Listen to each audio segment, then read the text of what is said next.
Bonsoir et bienvenue à vous en direct sur Public Sénat. Voici les titres de votre édition du 22h ce soir. Reprendre la main et se démarquer de Nicolas Sarkozy, tels sont les deux objectifs de François Hollande qui a tenu un meeting à Marseille ce soir après une séquence fructueuse pour le président candidat qui marque des points dans les sondages. Le candidat socialiste veut afficher la cohérence de ses idées et son authenticité. Alors quelles sont les stratégies à venir des favoris et comment les autres candidats tentent-ils de perturber ce duel? Débat d'éditorialistes ce soir avec David Revaud d'Alone du Monde et Guillaume Tabar des Échos. Et puis cette question ce soir dans le 22h, jusqu'où peut-on aller dans le durcissement de la politique d'immigration?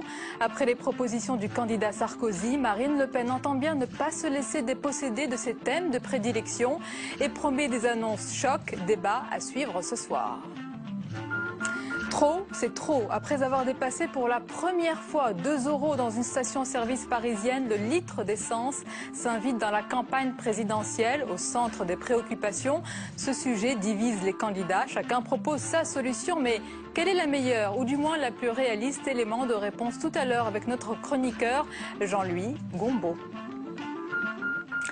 Voilà pour le sommaire de votre 22h ce soir. Merci d'être en notre compagnie. Après le terrible accident d'autocar en Suisse qui a provoqué la mort de 28 personnes, dont 22 enfants, les premières constatations sur le terrain nous parviennent ce soir. Selon le procureur, le véhicule ne roulait pas vite lorsqu'il a heurté la paroi d'un tunnel. L'autopsie du chauffeur est actuellement en cours et la justice se penche aussi sur les images filmées par les caméras vidéo présentes dans le tunnel. Je vous propose d'écouter la réaction du Premier ministre belge qui vient de s'exprimer. C'est pour notre pays un jour absolument dramatique. Dramatique par l'ampleur, dramatique aussi par les personnes concernées. Quand on perd un adulte, c'est dramatique. Quand on perd un enfant, il n'y a pas de mots. Et dans l'actualité politique ce soir, il se devait de répondre à l'offensive de Nicolas Sarkozy et Villepinte en meeting à Marseille. Dans une salle surchauffée ce soir, le candidat socialiste a critiqué son adversaire en se positionnant lui-même comme le candidat de l'authenticité contre celui du double jeu. François Hollande a également pointé à Marseille l'échec de la politique sécuritaire du président. On voit tout cela avec Florence Maurice. Ce soir, tous n'ont pas pu rentrer pour écouter le candidat socialiste. Devant 7000 personnes, à Marseille, ville de métissage, François Hollande ne veut être ni le candidat du peuple, ni le candidat des élites, mais celui d'une France rassemblée. Je m'adresse à vous tous, avec le même engagement, avec la même authenticité, avec le même sens de la vérité. Parce que je veux redresser notre pays. 3 jours après l'offensive de Nicolas Sarkozy à Villepinte, il devait répliquer. Aux annonces choc du président sur l'Europe, François Hollande oppose sa cohérence. Je ne suis pas dans le double discours, dans le double jeu. Je n'ai pas un discours pour tant de campagne et un discours ensuite pour découvrir la réalité. Son discours est résolument tourné vers la jeunesse avec quelques annonces, une filiale dédiée au quartier dans la banque d'investissement qu'il promet de créer et surtout 20 heures de formation par an pour tous les jeunes sans diplôme. La jeunesse, les jeunes, le candidat sortant les traite comme des assistés. Moi, je m'adresse à eux comme des citoyens. Je préfère protéger la jeunesse de France que simplement les plus riches de France. François Hollande réaffirme aussi sa volonté de renégocier le nouveau traité européen, un traité qui, selon lui, ne protège pas assez les Français. Et je n'accepterai pas que l'Europe se réduise même simplement à des plans d'austérité ou à des plans de rigueur pour tous les peuples et pour tous les pays. Manière de rassurer les partisans du non à l'Europe en 2005, un appel au vote utile adressé aux sympathisants de Jean-Luc Mélenchon. S'ils votent pour lui dès le premier tour, ils ne seront pas oubliés. Voilà, et j'ajoute que l'impôt sur les plus riches de François Hollande fait polémique ce soir. Cette taxation pourrait être contraire à la Constitution. Parce que confiscatoire, le candidat envisagerait donc de rétablir un plafonnement global des impôts. La droite raille ce soir le retour du bouclier fiscal. On en parle dans un instant avec nos éditorialistes. Vous êtes ma force. C'est la phrase lancée par Nicolas Sarkozy aux parlementaires EMP réunis à l'heure du déjeuner, près de son QG de campagne. Il faut accélérer, il faut que vous preniez le relais, leur a dit le président candidat, insistant ainsi sur le rôle des élus sur le terrain. Jérôme Rabier.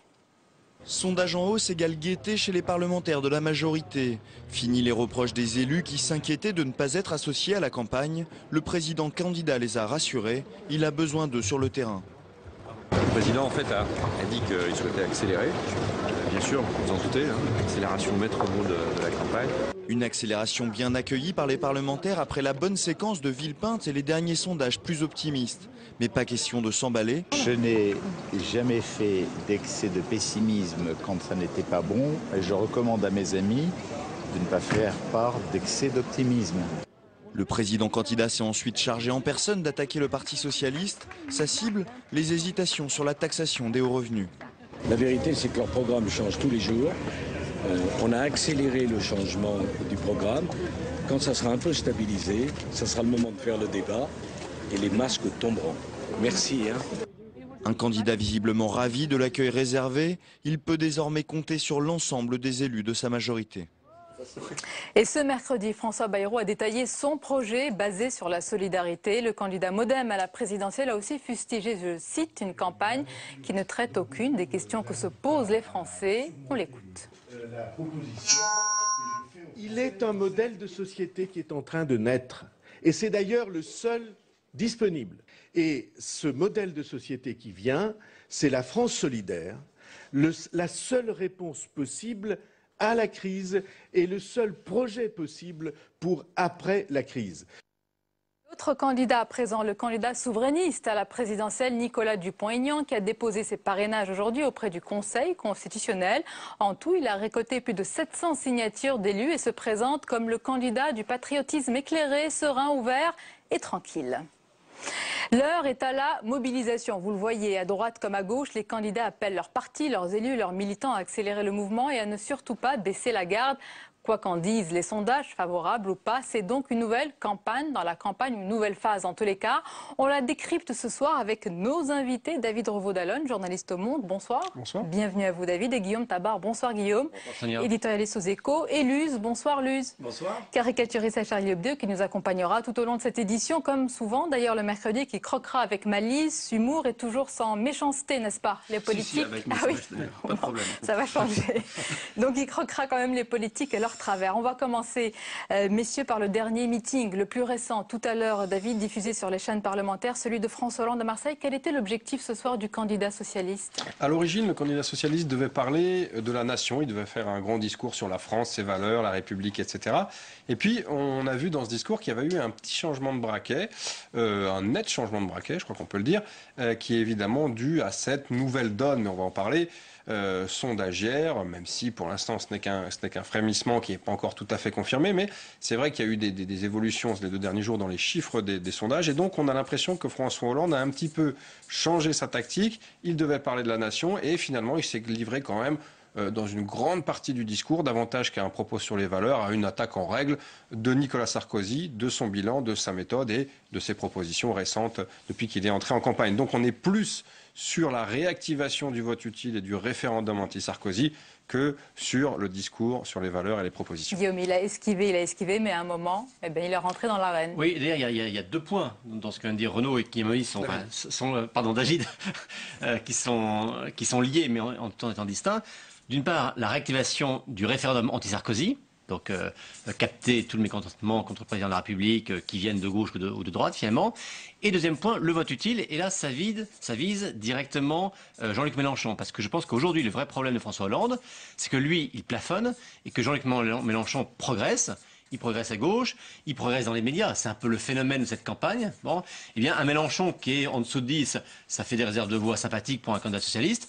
Un Mélenchon qui monte à plus de 10%, comme commencent à le dire les sondages, 10%. Et comme il le dit lui-même, parce que ce soir, il est à Clermont-Ferrand, Jean-Luc Mélenchon se voit catapulté au-delà de la barre des 10%. C'est plus un fantasme, apparemment. Oui. Il y a un sondage là, qui, je crois, va tomber ce soir de CSA, qui donne Jean-Luc Mélenchon à 11%. Alors, il y a 3 semaines, Jean-Luc Mélenchon, lorsqu'il faisait un peu le fier, il disait « Vous verrez, lorsque je dépasserai les 10%, tout deviendra possible, y compris que je finisse en tête de la gauche. » On n'en est pas là, mais c'est vrai que le seuil symbolique est important. Bon, et plus il progresse dans les sondages, et plus Mélenchon durcit le ton contre Hollande. Et on voit bien ce que ça a de dangereux pour le candidat socialiste. Je ne suis pas tout à fait d'accord avec vous sur le fait qu'Hollande plafonne. Hollande, il est déjà assez haut Effectivement, il plafonne dans le sens où... mais oui, mais je veux dire, il n'a pas beaucoup de marge de gain, de marge de progression, Hollande. Donc forcément, si on juge sa situation politique à l'aune de ce qu'il a gagné, je pense qu'on fait fausse route. En revanche, effectivement, s'il commence à perdre 2-3 points dans plusieurs sondages de manière répétée, là, ça devient inquiétant. On n'en est pas encore là, mais on va sans doute parler de ce premier sondage qui atteste de l'inversement des courbes, de l'inversion des courbes. On va attendre aussi cet autre sondage CSA qui donnerait les deux favoris à égalité. Voilà. Et un second tour qui se resserre un peu. Exactement. Alors François Hollande, David, qui affirme ce soir qu'il n'est pas le candidat du double discours, mais le flou persiste ce soir autour de la mise en œuvre, de la mise en musique, de la taxation à 75% des plus riches, puisque Laurent Fabius a clairement laissé entendre qu'il y aura plafonnement. Alors, est-ce que c'est le retour du bouclier fiscal, comme le dit la droite? Non, évidemment, puisque le bouclier fiscal a été précisément, je dirais, pour la gauche, ou du moins érigé par la gauche, en péché originel du quinquennat Sarkozy. C'est là que tous les problèmes de Sarkozy ont commencé, d'après la gauche, et c'est effectivement là qu'ils ont fini, puisqu'il l'a lui-même abrogé.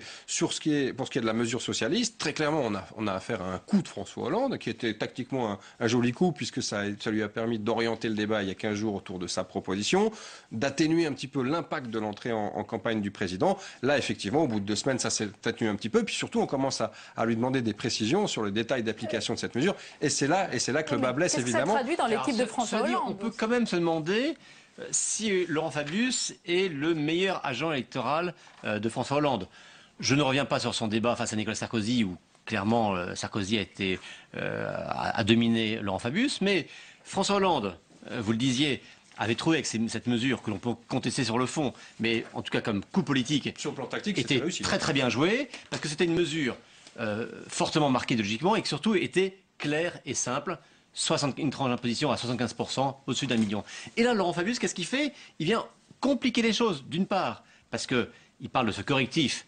Et, excusez-moi, mais dire qu'on ne pourra pas payer plus de 85% de l'ensemble de ses revenus, ça s'appelle un bouclier fiscal. Bien sûr, 85%. C'est pas exactement la même chose. C'est pas le même seuil. 85% et pas 50%, mais c'est la même logique. Je dirais que l'esprit n'y est pas, puisque ce qui est au fondement de cette mesure, c'est quand même la taxation à 75% pour les individus. C'est les individus, non pas les foyers fiscaux, qui... L'idée de dire qu'un foyer fiscal ne peut pas payer plus qu'un certain seuil de ses revenus, c'est ce qu'on appelle un bouclier fiscal. Bon, vous jouez un petit peu avec les mots, parce qu'à la base, il y a quand même une mesure... Pour revenir à Laurent Fabius, ce qui paraît brouiller la mesure de François Hollande, c'est que Laurent Fabius est revenu sur la nature exceptionnelle ou non de la mesure. François Hollande avait un peu cafouillé au début. Et puis, à RTL, il avait dit, c'est pas une mesure provisoire, ce sera une mesure que j'instaurerai de manière générale. Voilà, oui. Et là, Laurent Fabius a redit que c'était exceptionnel, que c'était lié à la difficulté des moments et qu'on verrait après. Donc, il a brouillé une mesure simple de François Hollande. Ça, c'est vrai que c'est un petit peu curieux, cette intervention de Laurent Fabius. D'abord, parce qu'à la jeunesse de la mesure, c'est un tout petit comité qui avait travaillé autour de François Hollande. Ils étaient 3. Laurent Fabius, dans ce comité? Non, il n'y était pas. Il n'était pas à l'origine. C'est vraiment le trio de tête de l'équipe Hollande qui avait fomenté cette mesure quelques heures avant l'émission de François Hollande, au cours de laquelle il l'avait annoncé. Et puis après, c'est vrai que jusqu'ici, c'était plutôt un long fleuve tranquille. On avait vu, il avait engrangé. Ça lui avait permis de se garder par rapport à Mélenchon, de garder sa gauche et puis surtout de mettre un petit peu Sarkozy au défi d'appliquer lui-même ce qu'il avait annoncé sur la taxation des plus riches, les salaires scandaleux qu'il avait lui-même évoqués. Et puis là, voilà, je pense que tactiquement, c'est pas très bien joué parce que ça vient insuffler un peu de doute, ça vient insuffler l'idée d'un petit cafouillage dans l'équipe. Il faut rappeler que Fabius est celui qui travaille sur la première année du gouvernement Hollande, qui est chargé de la préparation de la première année même. Au début, c'était 100 premiers jours, ça a été étendu à la première année. Donc c'est quand même... Voilà. Guillaume Tabar, les stratégies à venir maintenant. Du côté de Nicolas Sarkozy, il a promis une annonce par semaine. Est-ce qu'il n'y a pas le risque de diluer le projet parce qu'on le saucissonne? Avant de le diluer, encore faudrait-il qu'il le présente. Parce que précisément, la stratégie... Dites, hein, oui, mais non, mais c'est une réalité. La campagne de Nicolas Sarkozy, c'est l'inverse de François Hollande. François Hollande entre en campagne, je crois que donc il fait le Bourget le 22 janvier, si je ne m'abuse, et il présente son projet. Fabius qui est croqué en bouclier électoral. Et François Hollande présente ses fameuses 60 propositions le jeudi suivant, on est le 26 janvier. Bon, et le 26 janvier, on a tout. Ce qui a posé d'autres problèmes, parce qu'après on a dit, bah alors il n'a plus rien à dire, d'où la volonté aussi de sortir de nouvelles mesures. Ce qui pose aujourd'hui problème, puisqu'effectivement il n'a pas grand-chose de nouveau à annoncer. Nicolas Sarkozy, lui, a choisi une stratégie différente. D'abord, il est entré en campagne un peu plus tard, le 15 février, et il a choisi, plutôt que de faire un programme clé en main, c'est vrai qu'un président sortant, qu'en plus qui avait déjà fait un programme il y a 5 ans, aurait du mal à être jugé crédible sur un nouveau projet clé en main. En revanche, la stratégie, c'est de dire un jour, une émission, une ou deux mesures d'ailleurs, et souvent d'ailleurs deux mesures contradictoires. Hein. En clair, une mesure à droite, une mesure à gauche. Lors de sa dernière émission sur France 2, enfin l'avant-dernière sur France 2, il y avait à la fois la taxation des bénéfices des sociétés du CAC 40 et puis le durcissement des conditions pour les étrangers arrivant en France. Bon. Il y aura bien un moment où il faudra maintenant qu'il apporte la cohérence de tout cela. On avait cru que c'était à Villepinte, ça n'a pas été à Villepinte. De même manière à Villepinte, exilés fiscaux, Schengen. Voilà, exactement. Hein, bon. Et je pense que d'ici une semaine ou 15 jours, il va réunir tout ça et on aura le fameux document présentant l'ensemble du projet. Ça va être un petit peu compliqué de faire la synthèse de tout ça. C'est un peu le grand écart. Pour François Hollande, David Rodolphe, est-ce qu'il y a encore d'autres surprises dans sa besace? Parce qu'on a reçu Michel Sapin, c'était en début de semaine, il nous avait assuré que le programme de François Hollande, ça y est, il est sur la table, les cartes sont dévoilées, mais alors Michel Sapin a beau être très bien renseigné sur le programme de François Hollande, puisque c'est lui qui en est responsable, il ignorait que le jour du Bourget, François Hollande allait dévoiler des propositions, ce qu'il n'était pas censé faire. Donc comme quoi François Hollande peut créer la surprise.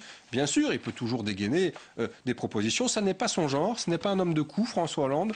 C'est tout à fait l'inverse de Ségolène Royal qui, en 2007, on s'en souvient, avançait telle ou telle proposition plus ou moins baroque, mais qui au moins faisait le débat. François Hollande, c'est pas du tout sa stratégie. Il a son programme, il s'y tient, mais on a vu que depuis l'entrée en campagne de Nicolas Sarkozy, il ne dédaignait pas de prendre quelques risques. C'était le cas des 75%. Donc je pense qu'on peut attendre dans les prochains jours, les prochaines semaines, quelques petites surprises. Et puis il faut quand même le dire, et c'est là où la réflexion de fond sur le projet rejoint la tactique, c'est que, en clair, François Hollande part gagnant dans cette élection. Donc lui, son but, c'est d'éviter les erreurs. Et lorsqu'on met des idées sur la table, il y a le risque qu'elles soient controversées. Laurent Wauquiez a dit qu'il se comportait en petit rentier. Oui, voilà, c'est une attaque politique, mais enfin, bon, en tout cas, il gère un capital électoral très élevé et il cherche à ne pas dilapider. Nicolas Sarkozy, c'est exactement l'inverse. Il doit prendre des risques, il doit oser, et toutes ses positions sont assez gonflées d'une certaine manière. Certaines sont bien accueillies par l'opinion, certaines, je pense à l'école, n'ont pas du tout imprimé. Bon, voilà, mais chaque jour, il remet du charbon dans la machine. C'est le seul moyen de la faire redémarrer. C'est vrai qu'on a un match présidentiel, un duel de finalistes, enfin de finalistes présumés, puisqu'on n'est jamais certain. Mais les Français, Marine Le Pen et François Bayrou. Qui est à front renversé. C'est-à-dire que normalement, on a un président sortant qui gère son avance, son capital, son bilan, et puis un challenger qui attaque très fortement. Là, c'est l'inverse.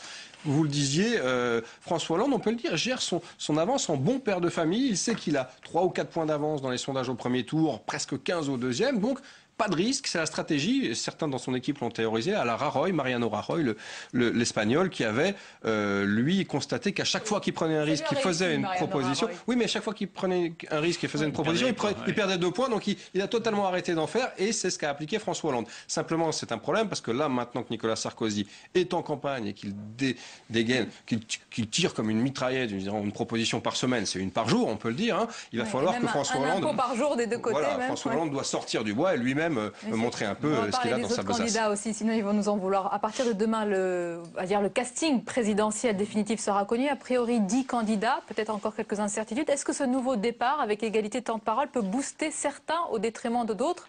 Bon, je pense à Jean-Luc Mélenchon et Marine Le Pen. Alors, Jean-Luc Mélenchon et Marine Le Pen, c'est un peu différent parce que ils sont déjà dans le casting. Ils occupent déjà, ils sont invités de toutes les émissions. Ils ont un traitement de grands candidats. Ils ont fait les matinales de toutes les radios, les grandes émissions. Marine Le Pen avait beaucoup parlé de ses parrainages. Maintenant que le problème est derrière elle, est-ce que ça peut avoir un déclic? Parce que pour l'instant, elle est à un niveau plancher. Marine Le Pen et son équipe ont pris argument de la difficulté à avoir ses parrainages, difficulté réelle. Hein, je pense que je ne crois pas du tout à la thèse du scénario mis en scène. Mais ils ont tiré argument de cette difficulté pour expliquer son léger tassement dans les sondages. Bon. Moi, je crois que c'est pas lié à ça, parce que malgré tout, Marine Le Pen a continué à faire beaucoup d'émissions, beaucoup de médias. Bien sûr, la première question, c'était toujours où en êtes-vous de votre parrainage, mais après, elle pouvait quand même dérouler son programme et voilà, et occuper le terrain sur les thématiques qui étaient les siennes. On l'a vu à Marseille dimanche dernier, un discours très musclé sur l'immigration. Elle s'est fait entendre sur ces thématiques. Marine Le Pen, il y a quand même une particularité qu'il faut souligner, qu'il est assez peu, je trouve. Alors là, vous évoquez Marseille, vous montrez les images, mais au fond, Marine Le Pen fait très peu campagne sur le terrain. Elle fait très peu de meetings, extrêmement peu de déplacements. Il y en a beaucoup qui ont été annulés, elle n'avait pas beaucoup les moyens. C'est vrai, mais je veux dire, elle fait une campagne qui est... Alors en revanche, elle est très présente sur les médias, elle fait une campagne essentiellement médiatique, et c'est vrai que ça patine, parce que on voit qu'il y a eu des réorientations stratégiques, elle s'est éloigné des thématiques traditionnelles de l'électorat frontiste, hein, immigration, sécurité, etc. Et puis, pour parler du social, de l'économique, ça n'a pas marché, donc elle y a fait un retour. Messieurs, regardez ce que vous propose Luz. Parlons du programme de cheminade. Bon. Ça, c'est une question piège, hein, Guillaume Tabar. Est-ce que quelqu'un a une opinion là-dessus? Non, mais illustration, effectivement, Jacques Cheminade, qui est un peu le candidat. Enfin, on se demande vraiment pourquoi Jacques Cheminade est présent à chaque élection, pourquoi il arrive à avoir. Et comment, pourquoi il arrive à avoir des signatures, alors que des personnalités comme Dominique de Villepin, enfin même Marine Le Pen, qui représente quand même une fraction importante de l'électorat, n'y arrivent pas ou ont du mal à l'avoir. Donc ça, c'est quand même un grand mystère sur lequel il faudrait que quelques confrères bien intentionnés se penchent et enquêtent un peu sérieusement. Sur la nouvelle phase qui s'ouvre pour terminer, il est évident que ça va servir les moyens candidats et les petits candidats au détriment des grands qui, eux, sont le plus stratégiquement embêtés avec cette période et vont devoir réviser leur mode de campagne, leur Tour de France, leur meeting, etc. Aussi un point d'interrogation, oui. Dominique de Villepin qui devrait s'exprimer demain dans le JT de 20h de France 2 pour annoncer s'il les a ou pas. C'est vraiment un mystère. C'est un mystère. Alors, sans vouloir être méchant avec Dominique de Villepin, parce que c'est vrai que c'est un ancien Premier ministre, c'est quelqu'un qui a une vraie stature, etc. Aujourd'hui, dans cette campagne, dans cette pré-campagne, il n'a rien réussi à imposer, il n'a pas réussi à exister. Et très sincèrement, je ne crois pas que sa présence ou son absence changera quelque chose. Bon, bah pardonnez-moi, je ne suis pas tout à fait d'accord avec vous. Il représente quand même 1,5 point dans les sondages, et ça, au premier tour, ça peut coûter très cher à Nicolas Sarkozy. Sauf que je ne suis pas sûr que le 1% qui dit aujourd'hui voter pour Dominique de Villepin voterait Nicolas Sarkozy. Pour terminer, messieurs, puisque vous suivez, vous voyez les candidats et leurs équipes, quelle est l'ambiance du côté des deux favoris ? Du côté de François Hollande, on était sur une sérénité absolue, affichée et puis vraiment ressentie. Je crois que c'est pas que de la communication. Et c'est vrai que ce sondage Ipsos de dimanche lundi là a créé un petit, je dirais pas un choc parce que c'est pas un traumatisme, hein, mais a mis quand même une petite claque aux équipes. Et d'ailleurs, François Hollande a tout de suite réorienté son discours. On le disait en début d'émission. Maintenant, il cherche très clairement à réorienter la campagne sur le vote utile et le référendum anti-Sarkozy. Guillaume Tabar, du côté... Sur le climat dans l'équipe Hollande, vous venez de le dire, c'est je crois tout à fait juste. Ce qui me frappe moi dans l'équipe Sarkozy, c'est ce yo-yo du moral des troupes. C'est-à-dire que d'un jour l'autre, ils peuvent passer du pessimisme le plus total. C'est un peu maniaco-dépressif. Non mais c'est vrai qu'à la veille de Villepinte, les ministres, les parlementaires, etc., c'était oh là là, de toute façon c'est cuit, on pensait déjà à l'après, à la guerre fille, on coupait pour le moment.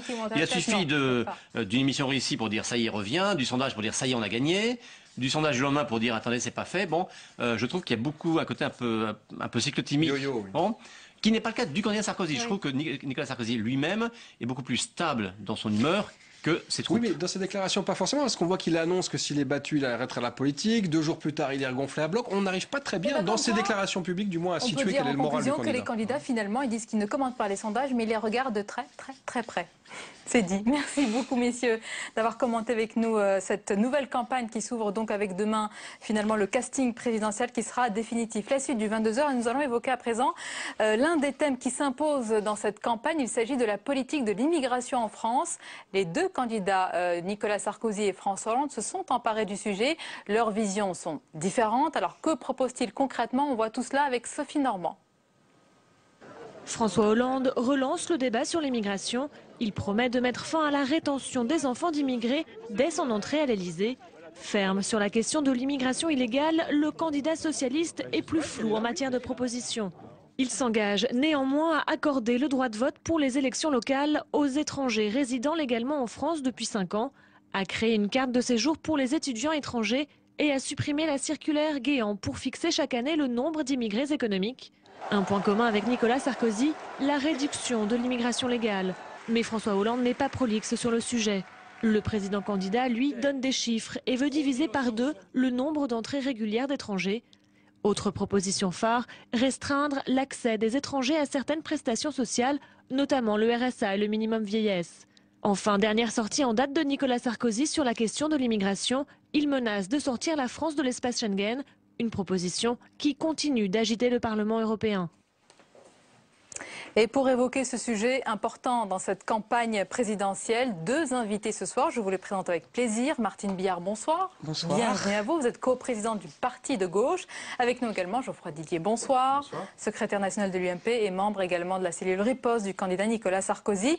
Toujours en notre compagnie, je le présente à nouveau pour ceux qui nous rejoignent à l'instant, le caricaturiste Luz et ses crayons, ses stylos. Vous avez toutes les feuilles qu'il vous faut, tout va bien. Tout va bien, j'en ai encore 150, ça va aller plus.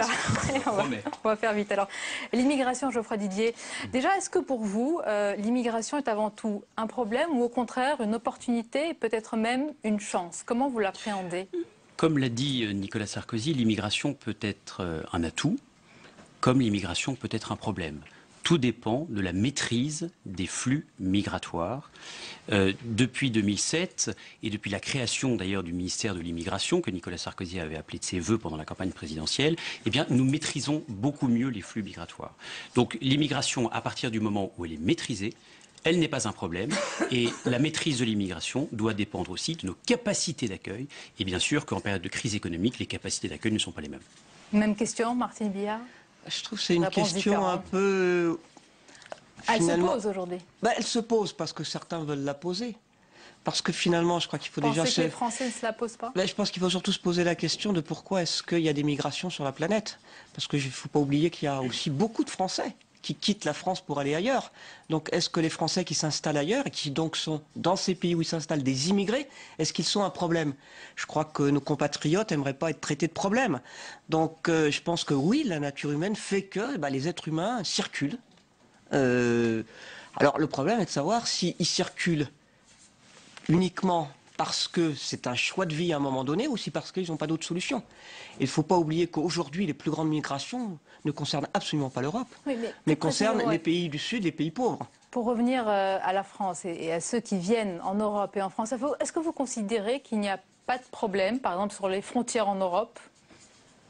Il y a des gens qui entrent, il y a des gens qui sortent. Je sais que M. Klarsfeld a proposé aujourd'hui ou hier, non aujourd'hui il me semble bien, de construire un mur de fil de fer et de barbelés entre la Grèce et la Turquie. Bon, il y a déjà un certain nombre de murs dans le monde. On s'était tous félicités de la chute du mur de Berlin. On peut vouloir construire une civilisation des murs. Mais vous savez, le problème, c'est que les murs, ils finissent toujours par tomber. Et il y a toujours des gens qui essaient de les franchir. Je vais faire une parenthèse sur cela, parce que je l'ai appris aujourd'hui aussi en lisant aussi la presse grecque traduite. C'est que la Grèce elle-même, on ne le savait peut-être pas, envisageait de construire un mur de barbelés de 12 km sur sa frontière terrestre pour limiter l'afflux. Donc les Grecs eux-mêmes considéraient qu'il y avait peut-être un problème de ces immigrés qui venaient de Turquie. Geoffroy Didier. La frontière gréco-turque, c'est 130 km, mais ce sont aussi 160 000 immigrés clandestins qui rentrent en Europe par an par cette frontière. Donc, est-ce que c'est un problème? Bien évidemment. C'est tout la philosophie de l'espace Schengen. L'espace Schengen, pour rappeler ce que c'est à nos téléspectateurs, c'est un espace de libre circulation avec une ouverture des frontières intérieures, mais tout cela n'a de sens que si l'on consolide les frontières extérieures. Or, il s'avère qu'à certains endroits de l'Europe, la frontière est poreuse, comme à cette frontière gréco-turque. Mais pourquoi vous vous rendez compte de cela aujourd'hui, si pour vous cela pose un problème? Si vous croyez que Nicolas Sarkozy ne s'est pas emparé du sujet depuis 2007, vous vous trompez. Vous savez qu'à l'initiative de la France, il y a eu un pacte européen sur l'immigration et l'asile qui a été engagé par Brice Hortefeux, qui était ministre de l'immigration à cette époque, et qui a d'ailleurs transcendé les clivages partisans, puisqu'il a été ratifié par tous les gouvernements d'Europe, notamment les chypriotes communistes. Et que disait ce pacte européen sur l'immigration et sur l'asile? Je vous l'apprends peut-être, Martine Billard. Que disait ce pacte européen sur l'immigration et l'asile? Eh bien, il disait qu'il était hors de question de... Il disait qu'il était hors de question de régulariser de manière massive les clandestins, comme aujourd'hui le candidat socialiste, par exemple François Hollande, nous le propose. Et le candidat Jean-Luc Mélenchon, sur la politique d'immigration, que dit-il? Est-ce qu'il faut maintenir le même nombre d'immigrés légaux qui rentrent sur le territoire? Ce que je trouve invraisemblable, c'est qu'on parle des immigrés comme si c'était des pions. Les frontières poreuses. On parle d'êtres humains. 160 000 clandestins par an, les frontières sont effectivement poreuses. Ça, c'est fantastique. Ce sont des clandestins, mais on sait combien ils sont. Bon, il faut arrêter un peu avec ces tartes à la crème, quoi. Oui, il y a des personnes qui cherchent à trouver un monde meilleur ou à fuir des violences et qui, du coup, arrivent, entre autres en Europe et entre autres dans notre pays. C'est une réalité. Mais on peut dresser tous les murs qu'on veut, avec toutes les forces de police, toutes les forces de l'ordre qu'on veut. Il y aura toujours des êtres humains pour chercher un avenir meilleur ailleurs que dans leur pays quand ils ne peuvent pas l'avoir dans leur pays. Donc, ce qu'il faut d'abord, premièrement, c'est avoir un développement dans tous les pays de la planète, de faire en sorte que tous les êtres humains puissent trouver à vivre correctement dans leur pays. Ce n'est pas un objectif à très très long terme. Mais le problème, c'est que comme on ne l'aborde jamais, comme on ne l'affronte jamais, cet objectif, donc évidemment, on peut continuer pendant des siècles. Ça, c'est une première chose. Vous êtes loin d'exercer le pouvoir parce que vous avez de jolis discours, mais honnêtement, lorsqu'on exerce le pouvoir, lorsqu'on est aux manettes, on ne peut pas se contenter de beaux discours. Bien sûr qu'on a tous ce discours idéal, mais lorsqu'on en est confronté à la réalité, lorsque vous voyez que 160 000 clandestins rentrent en Europe... Vous êtes sûr que c'est pas 161 000 ? Écoutez, si vous trouvez que c'est drôle, moi je ne le trouve pas, parce que moi je considère que les immigrés clandestins, ce sont des hommes. C'est vous qui, en ayant ce discours, considérez que ce sont des pions. Donc je vais vous dire, si nous voulons une Europe plus protectrice, il faut mettre fin à l'Europe passoire. Si nous voulons une Europe moins technocratique, il va falloir davantage la politiser. Et je pense que le peuple français, il veut la maîtrise de son destin. Ça ne veut pas dire que nous ne sommes pas européens, mais nous serons d'autant mieux européens que nous aurons la maîtrise de notre destin et que l'Europe sera là pour protéger et non pas pour être une Europe passoire. Voilà la réalité des faits, Madame Billard. Et cette réalité des faits, elle est bien supérieure aux très jolis discours que vous avez, mais qui montrent bien que vous êtes assez peu confrontés à la réalité des faits. C'est peu confronté, mais attendez, vous me faites rire quand même. Parce que la réalité des faits, c'est qu'aujourd'hui, il y a un patronat qui a intérêt à avoir des travailleurs sans papier, parce qu'effectivement, il n'est pas obligé d'appliquer le Code du travail, de les payer au même tarif que les travailleurs qui ont des papiers ou qui sont de nationalité française ou résidents européens, donc qui sont en situation d'avoir le droit de travailler. Donc il y a effectivement tout un marché organisé fait pour maintenir des travailleurs qui sont des travailleurs sous-payés. Donc nous, ce que nous proposons, le Front de gauche propose effectivement de régulariser les travailleurs sans papier de manière à casser et de poursuivre, et c'est écrit noir sur blanc dans notre programme, et de poursuivre tous les employeurs qui justement embauchent des travailleurs sans papier pour contourner le Code du travail. Voilà. Non, mais qui sans oser le dire est en réalité pour la régularisation massive des clandestins. Il y a une autre proposition de François Hollande aujourd'hui, c'est le candidat socialiste s'engage, s'il est élu, à ne plus placer les enfants d'immigrés clandestins en centre de rétention. Selon un rapport, je vais le préciser aux téléspectateurs, publié fin 2011 par plus de 5 associations dont France Terre d'Asile ou Forum Réfugiés, il y a 500 mineurs dont 356 enfants qui sont accompagnés de moins un de leurs parents qui ont été retenus en 2010 dans les centres de rétention administrative. Est-ce que c'est une proposition qui va dans le bon sens pour les enfants? Cette proposition est intéressante parce qu'elle signifie en réalité que pour ne pas séparer les enfants des parents, ce qui est évidemment légitime, les parents non plus ne seront pas placés en centre de rétention. Donc ça veut dire concrètement aujourd'hui que la maîtrise des flux migratoires n'existe pas dans le programme de François Hollande. Voilà la réalité. Il faut comprendre ce que veut dire concrètement cette proposition. C'est que pas d'enfants en rétention, pas de parents en rétention, et il suffit, pour avoir ces papiers, d'avoir des enfants. Est-ce que c'est cela, ce que le peuple français veut?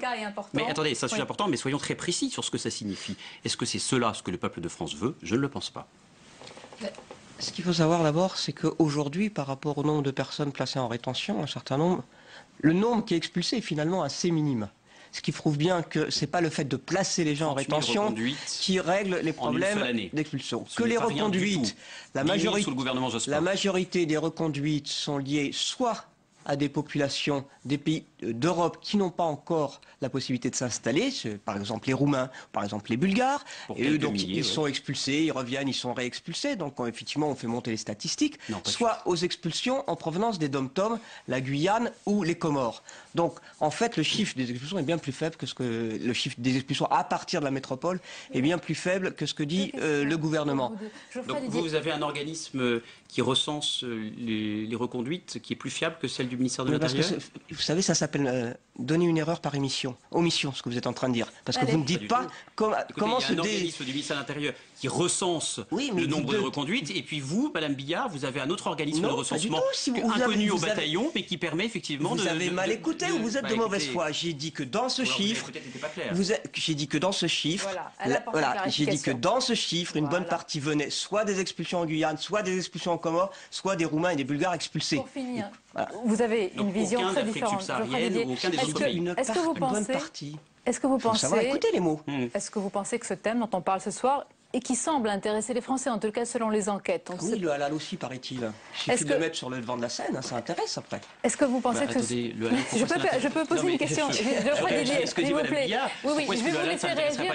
Geoffroy Didier. La manière dont chacun vit sa laïcité, la manière dont chacun exerce son culte, ça n'intéresse pas les Français, vous pensez? Ce soir, c'est pas un débat autour du halal, parce que, si je peux dire, on a mangé assez pas en 2 semaines. Donc ça suffit. Non. Autour de l'immigration, est-ce que vous pensez que c'est un thème qui va encore durer dans cette campagne? Et est-ce que vous pensez que c'est un thème important aujourd'hui en 2012? Mais écoutez, Bien sûr, c'est un thème important. C'est un thème qui touche à la crise économique. C'est un thème qui touche à la maîtrise de notre destin. C'est un thème qui touche au vivre ensemble. C'est un thème qui touche à la manière dont chacun comprend l'autre, accepte l'autre. Donc, comme l'a dit Nicolas Sarkozy, l'immigration peut être un atout dans certaines conditions, comme elle peut être un problème. La conclusion, bien sûr que c'est un thème majeur. Aujourd'hui, ce qui préoccupe beaucoup les Français, c'est l'emploi, les salaires, le logement, la santé. Voilà ce qui les préoccupe. Et c'est par rapport à ça qu'il faut apporter des réponses. C'est comment on crée de l'emploi, comment on évite les délocalisations, comment on arrête les licenciements, comment on augmente les salaires. Il reste et comment, moins de 40 jours pour parler de tous ces sujets qui sont importants pour que les Français fassent leur choix. Merci beaucoup d'avoir été nos invités ce soir. La suite du 22h, elles sont dénoncées, elles sont décriées, elles sont critiquées. Vous voyez peut-être de quoi je parle. Ce sont les agences de notation, bien sûr, qui donnent leurs notes sur les différents pays. Et c'est à leur tour à présent d'être jugés, ou en tous les cas d'être examinés de près. Le Sénat a en effet lancé une mission d'information sur ces agences pour auditionner des anciens salariés et des spécialistes du sujet. On voit tout cela avec Fabrice Cunet. Derrière ces vitres, les bureaux parisiens de Standard & Poor's, l'une des 3 principales agences de notation. Ces sénateurs commencent une mission de 6 mois sur la méthodologie et la crédibilité de ces agences. Il y a plusieurs, en tout cas, points à avoir sur la réglementation, sur la transparence, sur on va dire, le marché oligopolistique de ces 3 agences de notation en général. Donc voilà, donc il faut un peu remettre tout ça à plat. La crise et la valse des notes des pays ont mis un coup de projecteur sur ces acteurs du marché financier. Et contrairement aux idées reçues, ils n'échapperaient pas à tout contrôle. Au niveau européen, un régulateur est par exemple chargé de surveiller ces agences. Alors il ne vérifie pas les notes en tant que telles, mais il s'assure que nous avons bien, je dirais, appliqué des procédures régulières pour attribuer nos notes. La mission va alterner ses rencontres de terrain en France et à l'étranger avec des auditions au Sénat. Face aux sénateurs, 4 anciens salariés, si les agences de notation inquiètent, ce ne serait pas par manque de transparence. Ce n'est pas une question de transparence, ce n'est pas non plus une question de conflit d'intérêts.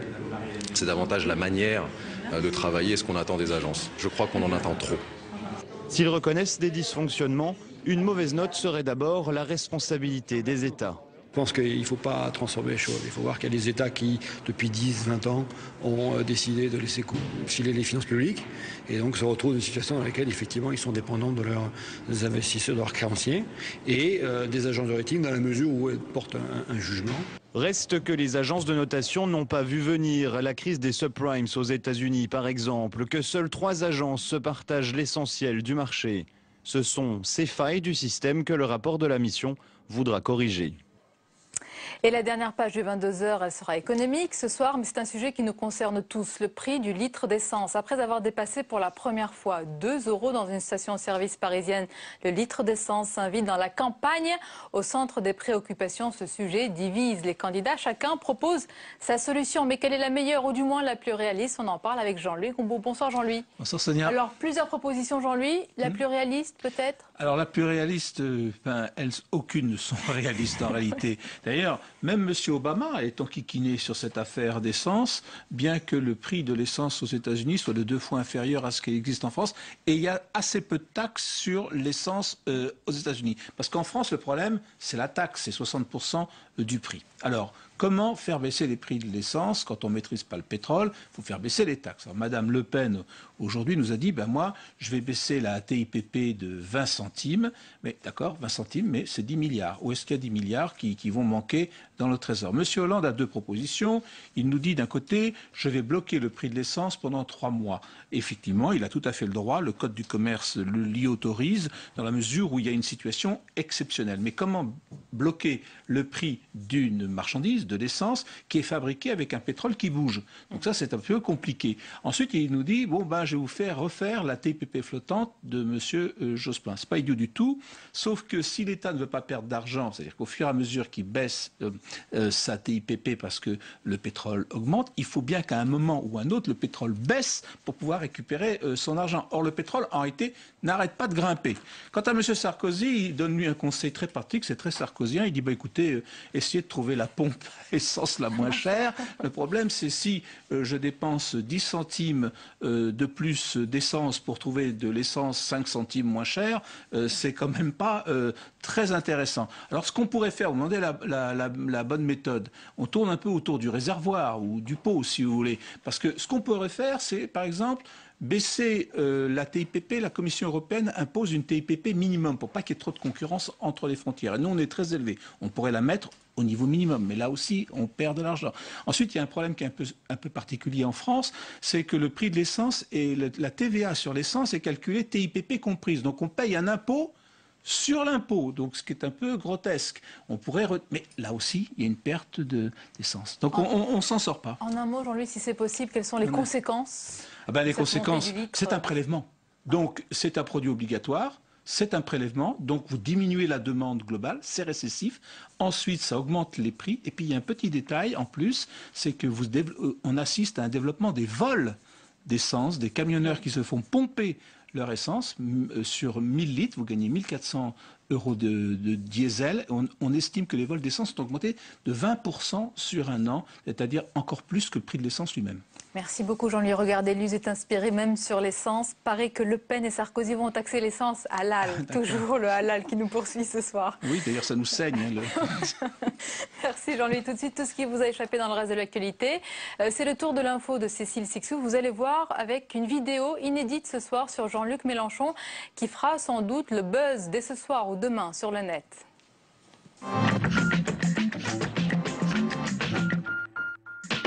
Fin du suspense demain pour les sénateurs Jean-Noël Guérini et Robert Navarro.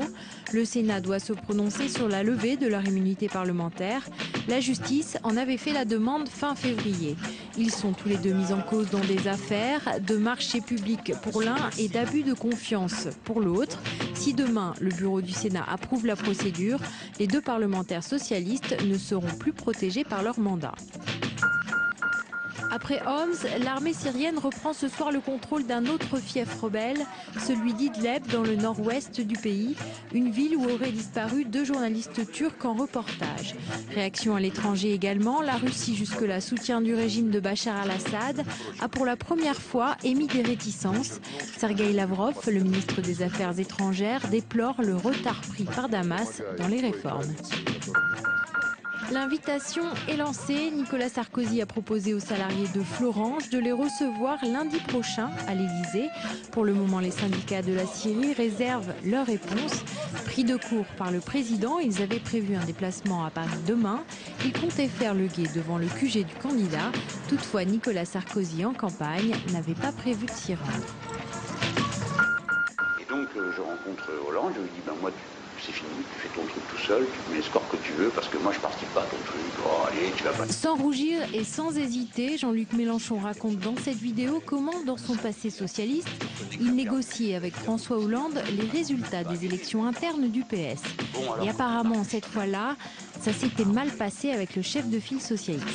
Bon, dans son cas, il s'agit d'un vice de cynique. Hein. Je lui ai dit que je ne lui pardonnerai jamais, vous voyez, en effet, je ne lui pardonne pas. Rancunier, le candidat Front de Gauche, mais sans pudeur sur des pratiques certainement critiquables.